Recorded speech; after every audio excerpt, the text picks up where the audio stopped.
तर विनायक सर, तुमचं या फायकस द पॉडकास्ट शो मध्ये खूप खूप स्वागत आहे. सर, आम्ही प्रश्न तर खूप काढलेत, परंतु काही प्रश्न तुमच्या आयुष्यातील डायरेक्ट थेट तुमच्या मनाला लागणारे पण आहेत या ठिकाणी. तर आमचा पहिला प्रश्न असा आहे सर, तुमच्या आयुष्याच्या सुरुवातीचा काही प्रसंग आम्हाला या ठिकाणी जाणून घ्यायचा आहे. हे बघा, खरं तर फायकस द पॉडकास्ट शो याचं मी नव्यानं जे काही तुम्ही लॉन्च केले त्यासाठी तुमचं अभिनंदन करतो, तुम्हाला शुभेच्छा देतो.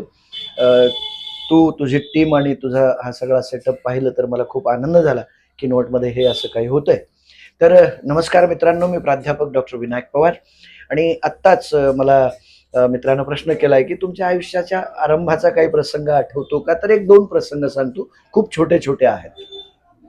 मित्रांनो, मला आठवतं की अगदी 2, 2.5, 3 वर्षाचा असेल, जस्ट चालत बिलत वगैरे इकडे तिकडे फिरत असेल.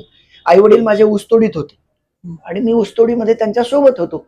आणि मग तिकडे असताना आमच्याकडे जी काही ऊसतोडीची बैल जी की पळायला पण चांगली होती आणि तिकडे कामात पण. आणि माझे चुलते रोहिदास पवार हे उसाने भरलेल्या गाडीत वर बसलेले होते. आणि आपण म्हणतो ना, बाळाचे पाय पाळण्यात जे जास्त इपितर लेकरं असतात ना, आचपळ ज्याला म्हणतो आपण, ते भविष्यात काहीतरी काहीतरी करण्याच्या शक्यता दाट असतात. मी गाडीच्या चाकावर, तुंबावर बसलो. तुंब आणि आख, ज्याच्यातून ज्या लाकडी बुंध्यातून आख असा बाहेर येतो चाकात, त्याला तुंब असं म्हणतात. त्याच्यावर बसून अशी जी काही धाव असते त्या धावेला असं पकडून होतो. आणि मी म्हटलं चुलत्याला की मला गाडीवर येऊ दे. चुलता म्हटले खाली उतर, गाडी भरलेली आहे, उगा पडशील बिडशील, रिकामे काम होतील. म्हणलं नाही नाही, मला वर यायचे. लाड, कारण घरातल्या 4 भावापैकी मोठ्या भावाचा मी मोठा मुलगा आणि सगळे चुलते सगळं प्रचंड लाड होता आजी आजोबांचा वगैरे.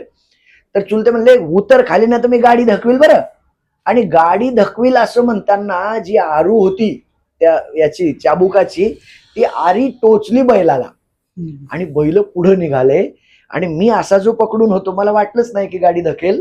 आणि मी असा खाली जे काही पडलो असा, तर त्या कटात उसाच्या पडलो. माझ्या दोन्ही कानात फरक आहे, नीट झूम करून बघा.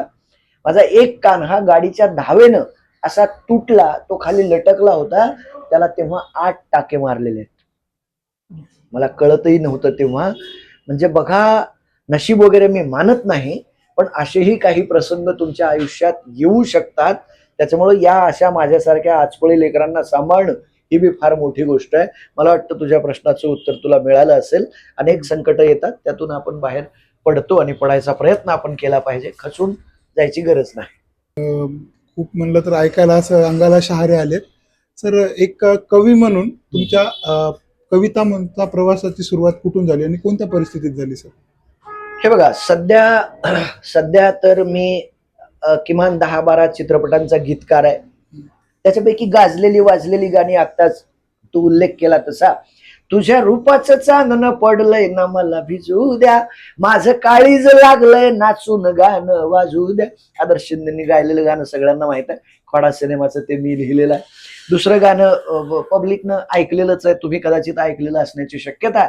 तू माळा अंगुराचा, मी लाकडी भुसाग, तू शेरणी शिकारी, मी भावडा ससाग. किंवा एका वाघाची शिकार एका हरणीनं केली, जगण्याला पंख फुटले, वगैरे वगैरे बरीच गाणी आहेत. निवांतपणे विनायक पवार सर्च करा, युट्यूबला, गुगलला, चॅट जीपीटीला, तुम्हाला मिळून जाईल, इन्स्टाला वगैरे वगैरे.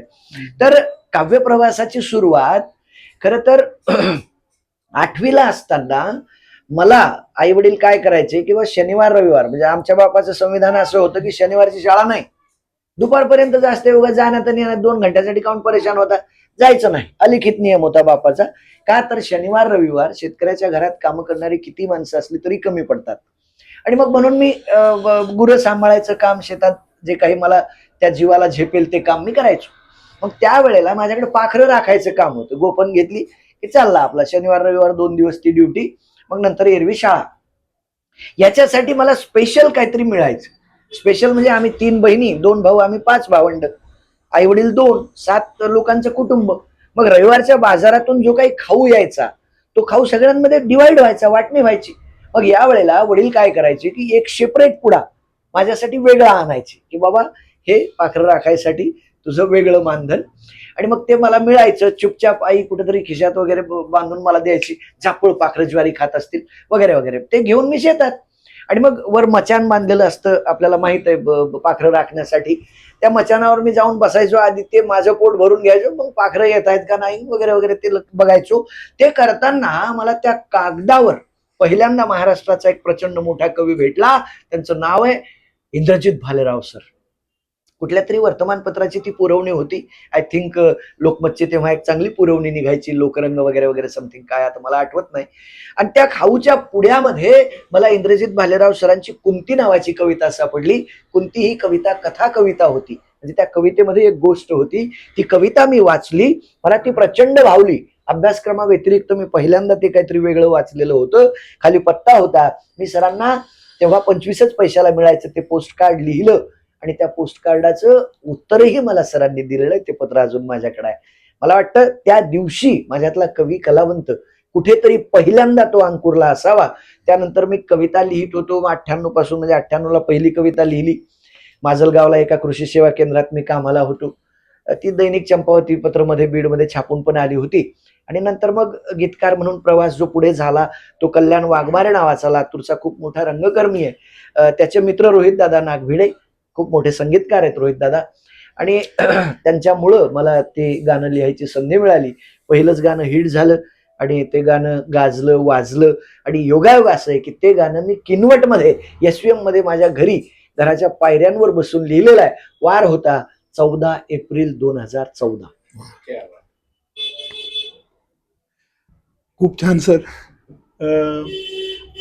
किनवट हे एवढं मोठं गाणं आपल्या किनवट सारख्या या ठिकाणी तुम्ही लिहिलं, ह्या किनवटसाठी खूप गर्वाची गोष्ट आहे सर. सर तुम्हाला असं कधी वाटलं का की कविता ही सोडून द्यावी? आता एका क्षण असा आला असेल की ह्या क्षणानंतर आपण ही कविता सोडून दिली पाहिजे, असं कधी वाटलं का सर तुम्हाला?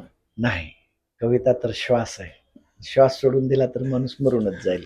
की कवितेनं एवढं बळ दिलं, एवढी सोबत केली आहे की जर कविता माझ्या आयुष्यात नसती तर कदाचित मी संपलो असतो. म्हणजे एका अर्थानं तू खरंच छान प्रश्न विचारलास. मायबापाचं योगदान आहेच माझ्या आयुष्यात. त्यांनी ऊसतोड केली, जमेल ती कामं शेती मातीची. आजोबांनी दारू पाडून विकली. मी पण कधी कधी ती दारू नेऊन शेजारच्या गावात विकली. त्याचे पुरावे सगळे अजून माझ्याकडे आहेत. माझा संजय म्हस्के नावाचा मित्र, त्यावेळेस त्याचे वडील सरपंच होते आणि मी त्याच्या जोत्यावर जाऊन तिथं ओट्यावर बसून तिथं दारू विकायचो. 2 रुपये 3 रुपयाला ग्लास वगैरे तो तेव्हा होता. आई वडिलांची उपकार मान्य करूनही एक गोष्ट सांगतो की मला कवितेनं कसं जगवलं तर मी 12वीला असताना पहिल्यांदा एक वक्तृत्वाची स्पर्धा केली भाषणाची. ध्यानी म्हणी नसताना विष्णू पाटील नावाच्या मित्राला घेऊन गेलो. म्हटलं चल आपल्याला स्पर्धेला जायचं. भाषणाला गेलो. 7 मिनिटाचा वेळ, 5 मिनिटात भाषण संपलं. विषय होता पडीक जमिनीवर वृक्षांची लागवड. आणि त्याच्यावरती बोललो. म्हटलं मी शेतकऱ्याचं पोरग आहे, मीच सांगायला पाहिजे काय काय केल्यानं काय होणार आहे. आणि मला 250 रुपये रोख बक्षीस मिळालं, क्रमांक 3रा. आणि मला वेगळाच शोध लागला. त्या दरम्यान मी 50 रुपये रोजानं मिस्त्रीच्या हाताखाली काम करायला जायचो. सिमेंट कालवायचं, वीट उचलायची वगैरे वगैरे. त्याचेही साक्षी पुरावे माझ्याकडे अजून जालन्यात उपलब्ध आहेत. आणि मला वेगळाच शोध लागला. अलिबाबाची गुहा सापडल्यासारखं. म्हटलं अरे बापरे, 5 मिनिट बोलायचे 250 रुपये. तिथं दिवसभर मरणाचा घाम गाळून 50 रुपये मिळतात. आणि मग मी इकडे झपाट्यानं वळलो. माझ्यातल्या कलावंताला जे काही तत्कालिक कारण मिळालं वळण्यासाठी. आणि मग नंतर वक्तृत्व असेल, वादविवाद असेल, काव्यवाचन असेल, कविता, या सगळ्या गोष्टी स्टेजवर अभिनयापासून तर सगळं करायला लागलो. मग नंतरच्या काळात बीएडला असताना वगैरे प्रवीण खरात नावाचा एक मित्र मिळाला. त्याच्यासोबत मिळून काही स्पर्धा केल्या. त्याच्याकडून बरेच शिकता आलं. कलीम नावाचा मित्र आहे, बीएडचा रूममेट, वर्गमित्र वगैरे.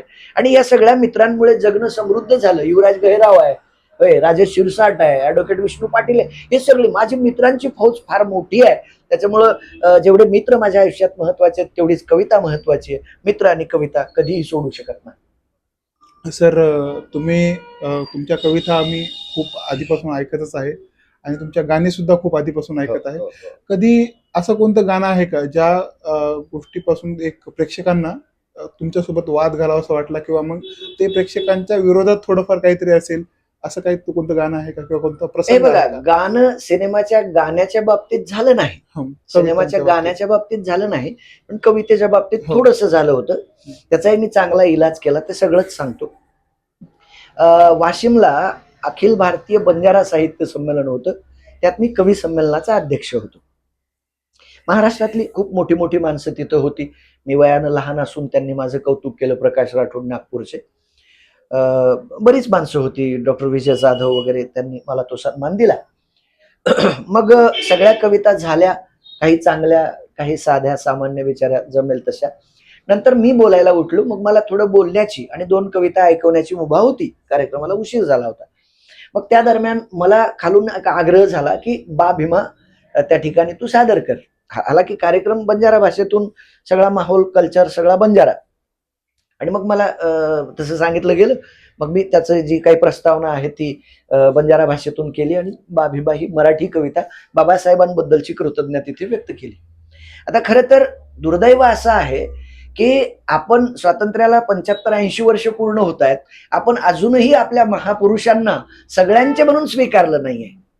म्हणजे छत्रपती शिवाजी महाराज अमक्यांचे, महात्मा फुले अमक्यांचे, बाबासाहेब अमक्यांचे, ही जी काही वाटणी आपण करून ठेवली आहे ती प्रचंड घातक आहे, वाईट आहे. महापुरुषांनी, कोणत्याच महापुरुषानं आपापल्या जातीसाठी काम केलं नाही, हे सगळ्या समाजासाठी लढले आणि म्हणून आज आपण जिवंत आहोत. राजर्षी शाहू महाराजांचं योगदान कसं विसरता येईल? होय. त्याच्यामुळे मी त्या भूमिकेतून या सगळ्या महापुरुषांपुढे नतमस्तक होतो. ती कविता व्हायरल झाली, इकडे तिकडे फिरली, मला 7-8 फोन आले की कार्यक्रम बंजारा होता आणि मग तू बाबासाहेबाची कविता का म्हणला, मग तू काय त्यांच्या पोटचा आहेस का, वगैरे वगैरे डायलॉग आहेत मला. मग मी काही क्षणासाठी तर फोन स्विच ऑफच केला. म्हटलं अरे हे काय ताप आहे यार. होय, एवढा चांगला कार्यक्रम झाला, सगळ्यांनी छान अप्रिशिएट केलं. आणि ऑनलाईनला कसं आहे ते एडिट करून काटछाट करून वगैरे तेवढं दिसतं. आणि अजून एक फोन मात्र मला आला माझ्या सासरवाडीतून, अहमदपूर. फोन थोड्या वेळानं चालू केला. आता घरी फोन करण्यासाठी मोबाईलची गरज असते आपल्याला. तेवढ्यात त्याचा फोन आला. आता तो कुठेतरी बसलेला होता, त्याच्या आवाजावरून मला कळलं. आणि मग त्याचं म्हणणं पडलं की बा तुम्ही म्हणजे गोरमाटी भाषेतून तो बोलत होता की तुम्ही त्या कार्यक्रमात गेले आणि मग तुम्ही ती कविता का म्हणले, असं तसं, आम्ही तुम्हाला आदर्श मानतो आणि तुम्ही असं कसं केलं. म्हटलं हे बघ बाबा, मी कुठे जावं आणि काय ऐकवावं याचा अधिकार मला संविधान देतं आणि तू या मुद्द्यावर बोलू नकोस. नाही म्हणले आम्हाला तुम्हाला भेटायचं आणि तुम्हाला जा विचारायचं. म्हणलं ठेव फोन. आणि तिथल्या माझ्या दुसऱ्या प्राध्यापक मित्राला फोन लावला. म्हणलं अमक्याचा मला असा असा फोन आहे. त्यानं आत्ताच्या आत्ता मला सॉरीचा मेसेज नाही टाकला तर माझे साले, चुलत साले वगैरे मेवणे, अहमदपूर सासरवाडी आहे. म्हटलं त्याला घरी जाऊन एवढा धुतील बॉस, कारण माझ्या मूलभूत अधिकारावर तो गदा आणू शकत नाही. आणि मग त्या बाबाने त्याला सांगितलं अबे त्याच्या कुठं नादी लागाल, त्याची सासरवाडी अहमदपूर आहे, तुझं जगणं मुश्किल करतील म्हणले ते. म्हणजे हे बघा, देवावरी विंचू गेला, देव पूजा नावडे त्याला, तेथे पैजाऱ्याचे काम, अधमाशी तो अधम, जगद्गुरु तुकोबाराय सांगतात. जिथं जे पाहिजे ते आपण दिलं पाहिजे. 5 मिनिटात त्याचा सॉरीचा मेसेज. तेव्हा मला वाटलं की चलो अच्छा. त्यामुळे अशा गोष्टी होत राहतात आणि यांच्याकडे आपण लक्ष द्यायचं नाही. संध्याकाळी आलेले फोन उचलायचे नाही, कारण संध्याकाळी सगळे चंद्रावर असतात.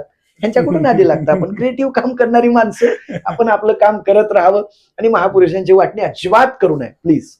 त्या विषयात असा कोणता प्रसंग आलाय का की कविता खऱ्या अर्थाने या ठिकाणी जिंकली म्हणून? हे बघ, म्हणजे पर्टिक्युलर कविता किंवा गाण्याबद्दल नाही बोलता येणार, पण आजोबा नावाची कविता आत्ताच मी अरुण आळणे दादा यांच्याकडे संथागारमध्ये ती सादर केली. वृद्धाश्रमातली सगळी म्हातारी माणसं होती. अखिल भारतीय साहित्य संमेलनाला सासवडला मला पहिल्यांदा आमंत्रण आलं होतं अखिल भारतीयचं. आणि त्या कार्यक्रमात मी ती कविता सादर केली. कविता संपली.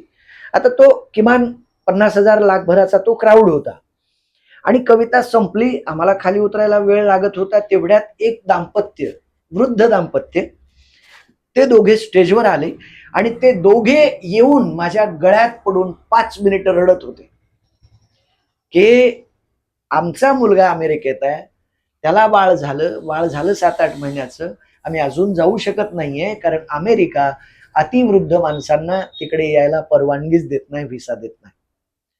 दोघे धायमुकलून रडत होते. मला खूप वाईट वाटलं, पण एक क्षण वाटलं की आपण जे काही या हृदयीचे त्या हृदयी पोहोचवतो ते बरोबर पोहोचतंय आणि ते कुणाच्या तरी भावनेला स्पर्श करतंय, याचा आनंद झाला. कविता अशा ठिकाणी जिंकते असं मला वाटतं. राजकारण, धर्म, माणुसकी यावर तुम्हाला कविता लिहिताना भीती वाटते का? हे बघा, घाबरायचं अजिबातच कारण नाही. तुम्हाला सांगतो, माझी बायको ग्रंथपाल आहे. त्याच्यामुळे माझ्या मुलाचा प्रश्न मिटलाय, कारण माझा मुलगा काही माझ्यामुळे उपाशी राहणार नाही याची गॅरंटी आहे. बर, 10-15 एकर जमीन आहे, आई वडील अजून जिवंत आहेत आणि भाऊ तलाठी आहे, त्याच्यामुळे माझ्या वाचून कुणाचंच काही अडलं नाहीये. त्याच्यामुळे मी कुण्याही दहशतीला घाबरणार नाही. मला जे मांडायचंय ते मी माझ्या पद्धतीनं माझ्या मर्यादेत राहून मांडत राहील. मुझे डरने की जरूरत नाही. लिहितोच ना आम्ही, राजकारणावर लिहितो. होय, आता एक कविता मराठवाडा साहित्य संमेलनात किती गाजली होती की खोट बोलून त्यांची साखर तुमची झाली मळी. मळीच आहे ना सामान्य जनतेची, काय होय, त्यांची साखर होते खोटं बोलून. आता खोटं कोण कोण बोलताय, काय काय बोलताय, तुम्ही जाणकार आहे, तुम्ही तपासून घ्यावं. गुगलला विचारा जगात खोटं कोण बोलतंय सगळ्यात जास्त, तुम्हाला गुगल सांगून देईल. खोट बोलून त्यांची साखर तुमची झाली बळी, भूलथापाचे बळी तुम्ही रे भूलथापाचे बळी, अरे भूलथापाचे बळी तुम्ही रे भूलथापाचे बळी. पैशावरती चरले नेते रवंथ सुद्धा केला नाही. रवंथ सुद्धा करत नाही तो. रवंथ कोण करत आपल्याला माहिती. पैशावरती चरले नेते रवंथ सुद्धा केला नाही. निवडून गेला 5 वर्ष तो पुन्हा फिरून आला नाही. अरे तुमच्या पुढ्यात शिळीच भाकर, तुमच्या पुढ्यात शिळीच भाकर, त्यांच्या हातात नळी. भूलथापाचे बळी तुम्ही रे भूलथापाचे बळी, अरे भूलथापाचे बळी तुम्ही रे भूलथापाचे. लिहितो, जमेल तसं लिहितो आणि लिहित राहील, काही प्रॉब्लेम नाही. सर, कविता हा समाज बदलू शकते का, की फक्त भावना व्यक्त करण्याचं माध्यम आहे? हे बघा, खूप चांगला प्रश्न आहे मित्रा. आणि या वयात तू ज्या पद्धतीनं प्रश्न विचारतोयस मला कौतुक वाटलं तुझं. मी दादांना सांगेल तुझ्याबद्दल. हे बघा, कविता परिस्थिती बदलू शकते का मला माहित नाही. कविता परिस्थिती बदलू शकते का मला माहित नाही, पण कविता मनस्थिती मात्र नक्की बदलू शकते. लोकांमध्ये विचार करायला भाग पाडणं हे कवितेचं काम आहे आणि कविता हजारो वर्षापासून ते करत आलेली आहे. संत साहित्य म्हणजे काय आहे? कविताच आहे. तुमचा पोवाडा म्हणजे कविता आहे, भारुड म्हणजे कविता आहे, संत एकनाथांनी लिहिलेलं. या सगळ्या कविताच आहेत, गवळणापासून लावणीपर्यंत, तमाशापर्यंत. या सगळ्या लोककलांमध्ये अगदी आपली अंगाई कविता आहे. आणि या सगळ्या कविता सातत्यानं समाजाला निर्मळ करण्यासाठी तुरटीचं काम करत असतात. आणि म्हणून आम्ही तुरटी फिरवतो. आता हे बघा, तलावात तुरटी फिरवले वाळा तर तो शुद्ध होणार नाही, पण माझी कलावंत म्हणून जबाबदारी आहे की मी माझ्या घरातल्या 2 हंड्यांमध्ये जर तुरटी फिरवली तर ते तर नक्की शुद्ध होऊ शकतं. सर, कोणती कविता ही लिहिल्यानंतर तुम्ही स्वतः रडलेत? आजोबा ही कविता ज्यावेळेस तुम्ही काल पण ऐकवली आणि आता पण ऐकवली, त्यावेळेस आमच्या पण डोळ्यात पाणी आलं. आणि दुसरी गोष्ट, ज्यावेळेस तुम्ही संभा नावाची कविता तुम्ही काल गायली होती, तर त्यावेळेस सुद्धा सर माझ्या डोळ्यात पाणी आलं होतं अक्षरशः. पण तुमच्या तोंडातून आपल्याला ऐकायचंय की अशी कोणती कविता आहे का? हे बघा, अशा बऱ्याच कविता आहेत. एक TDM नावाचा सिनेमा आहे, त्या सिनेमातलं गाणं आहे बकुळा. आणि बकुळा लिहिताना मी रडलो. पुण्यावरून निघालो होतो, नेवासा वगैरे क्रॉस झालं होतं, जालन्याला यायचं होतं. आणि तिथे कुठेतरी मला ती कविता सुचली. आणि बसमध्ये मागच्या सीटवर फार कुणी नव्हतं. एका कडव्याला आल्यावर मला रडू आलं. आणि ते रडू फक्त साधे डोळे पाझरणं नव्हतं, तर हमसून रडणं होतं. म्हटलं इथं रडलो तर पुढचे परेशान होतील, याला काय झालं म्हणून मी लास्ट मागच्या सीटवर गेलो आणि तिथे रडलो. बकुळा नावाची कविता आणि ते कडवं तुम्हाला सांगतो. हसू हसू एक झाले, लग्नातली कविता आहे तिच्या. हसू हसू एक झाले तुळशीचे रोप बोले, तिच्या लग्नात रडे बकुळा, आठवाचा थेंब थेंब मोकळा. बाई लग्नात रडे बकुळा, आठवाचा थेंब थेंब मोकळा. दुडू दुडू पावलांचं अंगणाला रूप आलं, होती मोगऱ्याची वेल केळीच पान झालं. पुसतो डोळे हा पोर कामळा, आठवाचा थेंब थेंब मोकळा. आणि या कडव्याला मी कोसळलो. आरसाही मुका झाला. मुलींना नटायला वगैरे आवडतं, येऊन जाऊन 4 वेळा ती आरशात पाहते. पण आज ती मंडपात आहे, घरात कोण आहे? आरसाही मुका झाला उगाईत तिथं पाही बापाची धाव पळ रडण्यास वेळ नाही. कसा लपवीन आतल्या झळा आठवाचा थेंब थेंब मोकळा. अशा बऱ्याच कविता आहेत की तिथे आपण कोसळतो. घडतं, आजही घडतं. तुमच्या वैयक्तिक आयुष्यातील कोणती गोष्ट तुमच्या कवितांमध्ये वारंवार दिसते? हे बघा, म्हणजे प्रतिमा प्रतिकांबद्दल विचारत असतील तर मी शेतकऱ्याचा मुलगा आहे, त्याच्यामुळं गाव पातळीवर शेतकरी जीवनामध्ये मी जे पाहिलं त्या प्रतिमा प्रतीक त्यात येतात. बाकी अगदीच एखाद्या कवितेत मी लिहिलं आणि तेच माझ्यासोबत घडलं असं क्वचित होतं. शेवटी आयुष्य आहे, नाही का? आयुष्य एक वर्तुळ आहे, ते पूर्ण कधीतरी एकत्र येणार आहे. त्याच्यामुळं असं काही प्रॉपर सांगता येत नाही. आजच्या तरुणांना तुम्ही कविता किंवा आयुष्याबद्दल काय सांगाल? हे बघा, कवितेबद्दल सांगायचं झालं तर बाबांनो, ज्याच्या कुणामध्ये कलावंत आहे असं त्याला वाटतं त्यानं आधी तर आपल्या शिक्षकांकडे जाऊन ते तपासून घेणं गरजेचं आहे. आपला गुरुजी म्हणजे आपल्या कपाटाचा आरसा असतो, त्याच्यामध्ये आपण पूर्ण दिसतो. आपले गुरुजी म्हणजे कपाटाचा आरसा असतो, आपण त्यात पूर्ण प्रतिबिंब आपलं बघू शकतो. तुमच्यात काय कला कौशल्य असेल ते गुरुजींना सांगा, ते तुम्हाला सांगतील, मार्गदर्शन करतील की बाबा तू इकडे जा, नाही का? त्याच्यामुळे जर हे असेल तर हे नक्कीच करा, नो डाऊट. मी माझ्या बऱ्याच मित्रांना विद्यार्थ्यांना सांगत असतो की आपल्यातला कलावंत जोपासा, पण जोपर्यंत तुमच्या भाकरीचा प्रश्न तुम्ही सोडवू शकत नाही तोपर्यंत हिरो व्हायचे स्वप्न बघणं चुकीचं आहे, असं माझं वैयक्तिक मत आहे. ते सगळ्यांनाच पटेल असं नाही. मी तेच केलं. सिनेमाची गाणी फिनी वगैरे तिकडे सिनेमा लिहिला, सिनेमात छोटे मोठे रोल कामही करतो, पण मी आधी माझी नोकरी सुरक्षित केली. कारण आपण जर शेतकऱ्याच्या पोटी जन्माला आलेलो असू तर आपल्याला आपले प्रश्न आधी सोडवावे लागतील. कारण कविता टाळ्या देते, पोळ्या देत नाही. नवीन कवींनी प्रसिद्धी मागे धावावं की प्रामाणिक लिखाणावर टिकून राहावं? हे बघा, अब्राहम लिंकन यांच्या आयुष्यातला एक प्रसंग आहे. अब्राहम यांना एकानं विचारलं होतं की तुमच्याकडे 4 तासाचा वेळ आहे आणि तुम्हाला 2 मोठी वृक्ष तोडण्याचं काम दिलं. खरं तर म्हणजे झाडं तोडूच नाही, ते पाप आहे. माणूस किंवा गाय मारल्यापेक्षाही भयंकर पाप आहे ते झाड तोडू नये. पण त्यांच्या आयुष्यात जे खरं झालेलं ते सांगतो. त्यांना सांगितलं की हे 2 वृक्ष तोडण्यासाठी तुमच्याकडे फक्त 4 तासाचा वेळ आहे, तुम्ही काय कराल? तर त्यांनी सांगितलं, मी 3 तास माझ्याकडचे सगळे शस्त्र आधी प्रॉपर लावून घेईल, कुऱ्हाडी, करवत वगैरे, 3 तास, आणि शेवटच्या 1 तासात मी ते काम पूर्ण करेल. लक्षात घ्या, पूर्व नियोजन, पूर्व तयारी ही कोणत्याही यशाची गुरुकिल्ली आहे. तू कलावंत आहेस, तुझ्यात जर आहे, तू चांगला गायक आहेस, तू चांगला ऍक्टर आहे, तर संधी तर प्रत्येकाला मिळते, याच्यावर माझा विश्वास आहे. संधी सगळ्यांना मिळते, पण बाबा रे, त्या संधीचं सोनं करण्याची क्षमता आपल्यात आहे का? ती तर आधी आपण त्याची तयारी करून घेतली पाहिजे. युवराज सिंगची डेब्यू मॅच होती आणि पहिल्याच मॅच मध्ये तो भारताकडून खेळणार होता. भारताची बॅटिंग चांगली चालू होती, तो पॅव्हिलियन मध्ये बसलेला, विरोधी टीमचा खेळाडू त्याच्या बाजूला बसलेला, यानं पॅड घातलेले आणि पॅड घालून यानं तो विरोधी टीमच्या खेळाडूला सांगतोय, बॉस फक्त 8-10 बॉल तरी मिळाले पाहिजे यार, शेवटचे काहीतरी मिळालं पाहिजे. यानं मला काय करणार आहेस, डेब्यू आहे, असाही माणूस नर्वस असतो. युवराज सिंगनं 8 का 9-10 बॉल खेळून 17-18 रन मारले होते, 1-2 छक्के, 1-2 चौके, समथिंग काहीतरी. याला म्हणतात प्रिपरेशन. बाबा, पूर्व तयारी फार महत्वाची आहे. संधी तर प्रत्येकाला मिळणार आहे. तुला ऍक्टिंग येत असेल तर उद्या तुला रोल आहे, पण त्याच्यासाठी ऍक्शन म्हणण्याआधी तू तेवढा तयार पाहिजे, असं मला नम्रपणे वाटतं.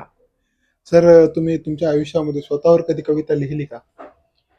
हे बघा, स्वतःवर कविता लिहिणे म्हणण्यापेक्षा भालचंद्र नेमाडे सांगतात की कवीची कविता हे त्याचं आत्मचरित्र असतं. त्याचं आत्मचरित्र असतं ते. कारण जे काही आम्ही लिहितो ते आमच्या आत अंतःकरणात जी काही घालमेल चालू आहे त्याचंच ते प्रतिबिंब असतं. त्याच्यामुळे परत एकदा स्वतःवर काही स्वतंत्र लिहायची गरज पडत नाही. कारण अंतरीचे धावे स्वभावे बाहेरी आवरिता परी आवरेना, तुकोबा सांगतात. कविता नसली असती तर विनायक पवार काय राहिले असते? नाही, विनायक पवार संपला असता. माझ्या कवितेनं मला जगवलं, मला नैराश्य येऊ दिलं नाही. सगळ्यात महत्वाचं सांगतो, फ्रस्ट्रेशन, नैराश्य हे माणसाला हळूहळू संपवून टाकतं. पण कविता माझ्या सोबत होती. माझ्या आतली घालमेल, माझ्या आतला कोलाहल, माझ्या आतला राग, माझ्या आतलं नैराश्य सगळं कागदावर उतरत गेलं.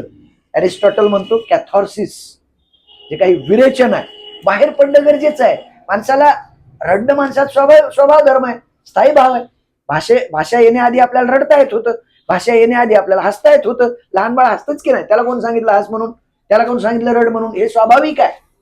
त्याच्यामुळं मानवी जीवनामध्ये हसणं रडणं हे गरजेचं आहे.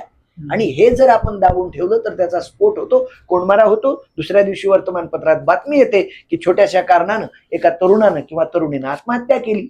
माझ्यासोबत उलट झालं की मला व्यक्त व्हायला माझा कागद आणि पेन होता, त्याच्यामुळे मला जे खुपलं, टोचलं, बोचलं ते कागदावर मी मांडत गेलो. आणि म्हणून मी आज जिवंत आहे. दरम्यान 10, 11, 12 वर्ष बेकारीत काढली. 2005 ते 2016 हा काळ सोपा नव्हता.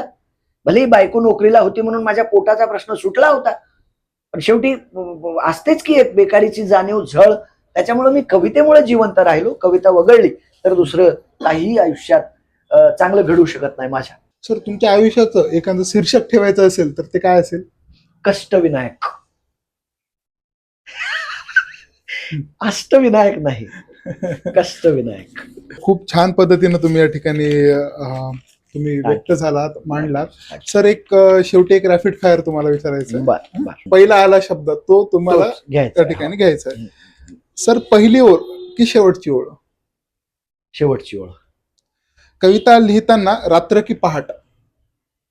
असं काय नाही पर्टिक्युलर दोन्ही. नाही. कधी रात्री 2-3 वाजता लिहिले मी. हो. काय प्रॉब्लेम? किंवा मग रात्री लिहिताना सकाळ कधी नाही. झाली ते पण कळलं नाही? तसं काय बिलकुल. टाळ्या की शांत ऐकणारे श्रोते? टाळ्या तर नशा देतात, पण आत्ममग्न होऊन ऐकणारे लोक सुद्धा आपल्याला अस्वस्थ करतात, आपल्याला प्रेरित करतात. लेखणी की माईक? आधी लेखणी नंतर माईक. अर्थातच. टीका की स्तुती? खरं तर टीकाच माणसाला दुरुस्त करते, त्याच्यामुळे स्तुतीपेक्षा टीकाच जास्त महत्वाची. लिहिण्याआधी विचार की भावना? भावना. भावना, बिलकुल भावना. सर, जुनी कविता की नवीन कविता? असं काही नाही, आईला सगळेच लेकरं प्रिय असतात. कविता जबाबदारी वाटते की स्वातंत्र्य वाटते? कविता मोकळं होण्याचं महत्वाचं साधन वाटतं. कविता ज्यावेळेस तुम्ही संपवता त्यावेळेस समाधान वाटते की अस्वस्थता वाटते? समाधान वाटतं, कारण ते विरेचन आहे ना. माणूस रडल्यानंतर कसा मोकळा होतो हो हो. तसं दडपण कमी होतं ते लिहून झाल्यावर. शब्द की भावना?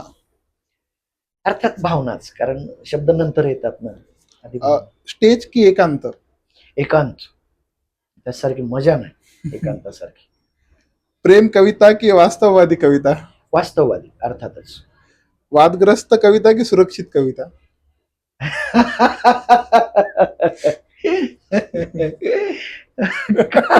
काय बोलू? भारी गोष्ट काढली. एका शब्दात कोणतं असेल तर? वादग्रस्त. चलो, कोई बात नाही. सर, पुस्तकी नोट्स आवडतात की मोबाईल मध्ये नोट्स लिहायला आवडतात? हे बघा, मोबाईल अपरिहार्य झालाय जीवनात, त्याच्यामुळे नोटपॅड नावाचा एक ऍप आहे. हा. त्याच्यामध्ये तुम्ही व्हॉइस टाईप केलं की ते सुरक्षित राहतं, हा. पण तरी कागदाचं महत्व आहेच. सर, प्रेरणा माणसं की प्रसंग? प्रसंग. शब्दांनी जखमा भरून निघते का? नाही, काही जखमा अशा असतात तिथे तुमचे शब्द फेल ठरतात. तुम्ही त्याच्यावर शब्दांचं मलम लावू शकत नाही. एक शब्द जो तुम्हाला आवडतो? गाणं वाजू द्या. एक शब्द जो तुम्हाला खटकतो? नाही.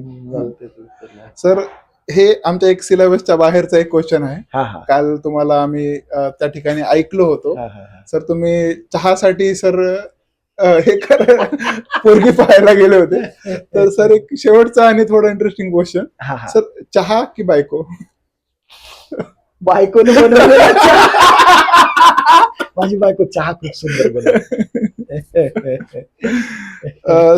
तरुणांसाठी एक कविता? तरुणांसाठी पर्टिक्युलर आता मला नाही आठवत आहे, पण आता काय सांगू म्हणजे खास कोणती मेरे पास नाही आहे, मी लिहिलेलं आहे. काठी बदला, बदलत बदलत बदलून जाईल, तुम्ही अवघ विश्व बदला, माझ्या वाव. हुनी तेज तारुण्य, असे एकदा सूर्य बदला. अरे बाप तुझं- तुझं बापरे. काय? बापरे सर. म्हण ना. मला नाही म्हणू शकत म्हणजे काय याद आ रहा है. खरं आहे ना, ओके एक मिनिट तू एक एक ओळ सांग. जमलं तर तुम्ही बदला, जमलं तर तुम्ही बदला, माती बदला, पाणी बदला. तरुणांनो, जमलं तर तुम्ही बदला, माती बदला, पाणी बदला, कुंभाराचं चाक आणि कुंभाराची काठी बदला, बदलत बदलत बदलून जाईल, तुम्ही अवघ विश्व बदला, माझ्याहूनही तेज तारुण्य, असे एकदा सूर्य म्हणला, माझ्याहूनही तेज तारुण्य, सूर्य असे एकदा सूर्य बदला. वा.